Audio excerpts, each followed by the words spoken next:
AP CM YS Jaganmohan Reddy అధికారంలోకి వచ్చిన తొలి రోజు నుంచి ప్రజా సంక్షేమానికి పెద్దపీట వేశారు. నవరత్నాల పేరు ఎన్నో సంక్షేమ పథకాలను ప్రవేశపెట్టి ప్రజల హృదయాల్లో స్థానం సంపాదించారు. ముఖ్యంగా విద్య, వైద్య రంగంలో తనదైన మార్కును చూపించారు సీఎం జగన్. మరోవైపు ఎన్నికల సమరంలో సీఎం జగన్ దూసుకెళ్తున్నారు. టీడీపీ, జనసేన కూటమిలో బీజేపీ వచ్చి చేరడంతో ఏపీ రాజకీయాలు ఆసక్తికరంగా మారాయి. ఈ నేపథ్యంలో ఎవరో అధికారంలోకి వస్తారనే దానిపై అందరిలోనూ ఆసక్తి నెలకొంది. ఇదే సమయంలో సర్వేల హడావుడి మొదలైంది. టీడీపీ, జనసేన, బీజేపీతో పొత్తు ప్రకటించిన తర్వాత ఏపీలో తాజాగా జన్మత్ పోల్స్ సంస్థ ఓ సర్వే నిర్వహించింది. ఈ సర్వేలో మరోసారి సీఎంగా జగన్ అవుతారని స్పష్టం చేసింది. మరి ఆ వివరాలేంటో ఇప్పుడు చూద్దాం. ఏపీలో ఎన్నికల వేడి ప్రారంభమైంది. మరికొద్ది రోజుల్లో పార్లమెంటు ఎన్నికలతో పాటు ఏపీ అసెంబ్లీ ఎన్నికలు జరగనున్నాయి. ఇక ఎన్నికల సమయం దగ్గర పడుతున్న కొద్దీ అన్ని ప్రధాన పార్టీలు స్పీడు పెంచాయి.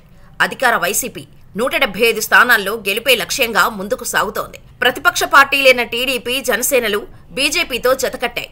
ఈ మూడు పార్టీలు కూటమిగా, వైఎస్ఆర్సీపీ సింగిల్గా 2024 ఎన్నికల బరిలోకి దిగనున్నాయి. ఈ నేపథ్యంలో తాజాగా ఏపీకి సంబంధించి జన్మత్ పోల్స్ సంస్థ సర్వే వివరాలు బయటకు వచ్చాయి. అందులో భారీ మెజారిటీతో సీఎం జగన్కే మరోసారి ప్రజలు అధికారమిస్తారని తేలింది. 2 రోజుల క్రితం లోక్సభ స్థానాలపై జన్మత్ పోల్స్ సంస్థ సర్వే నిర్వహించింది. దేశవ్యాప్తంగా parliament mood of the nation ను జన్మత్ పోల్ అంచనా వేసింది. జన్మత్ పోల్స్ చేసిన సర్వే ప్రకారం కేంద్రంలో మూడోసారి బీజేపీ అధికారంలోకి రానుంది. 326 నుంచి 328 స్థానాలను బీజేపీ ఖాతాలోకి రాబోతున్నాయని తెలిపింది. అదేవిధంగా కాంగ్రెస్ పార్టీకి 43 నుంచి 45 స్థానాలు వస్తాయని తేల్చింది. అదేవిధంగా ఏపీ విషయానికి వస్తే అధికార వైఎస్ఆర్సీపీ 19 నుంచి 20, టీడీపీ 3 నుంచి 4 లోక్సభ స్థానాలను గెలుచుకుంటుందని అంచనా వేసింది.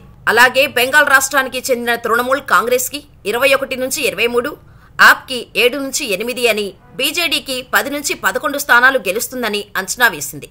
అదేవిధంగా జన్మత్ పోల్ ఏపీ అసెంబ్లీకి సంబంధించి కూడా సర్వే విడుదల చేసింది. టీడీపీ, జనసేన, బీజేపీ కలిసిన తర్వాత తొలిసారి జన్మత్ పోల్ తన సర్వేను విడుదల చేసింది. గతంలో టీడీపీ, జనసేన కూటమి ఉన్నప్పుడు, విడిగా ఉన్నప్పుడు జన్మత్ పోల్స్ అనేక సర్వేలు నిర్వహించి ఎవరికెన్ని సీట్లు వస్తాయని అంచనా వేసింది.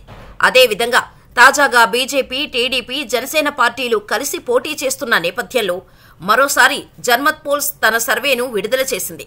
ఇందులో వైఎస్ఆర్సీపీ 119 నుంచి 120 స్థానాలు, విపక్ష కూటమికి 49 నుంచి 51 అసెంబ్లీ స్థానాలు గెలిచే అవకాశం ఉందని ఆ సంస్థ అంచనా వేసింది.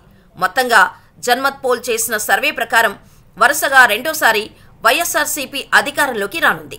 అలాగే వైఎస్ జగన్మోహన్ రెడ్డి మరోసారి సీఎం కానున్నారని జన్మత్ పోల్ సర్వే అంచనా వేసింది. మొత్తంగా జగన్ ప్రభుత్వంపై ప్రజల్లో పెద్దగా అసంతృప్తి లేదని ఈ సర్వే అభిప్రాయపడింది. ఈ జన్మత్ సర్వే రాష్ట్ర రాజకీయ వర్గాల్లో హాట్ టాపిక్ గా మారింది. మరి తాజాగా వెల్లడైన ఈ సర్వేపై మీ అభిప్రాయాలను మాకు కామెంట్స్ రూపంలో తెలియజేయండి.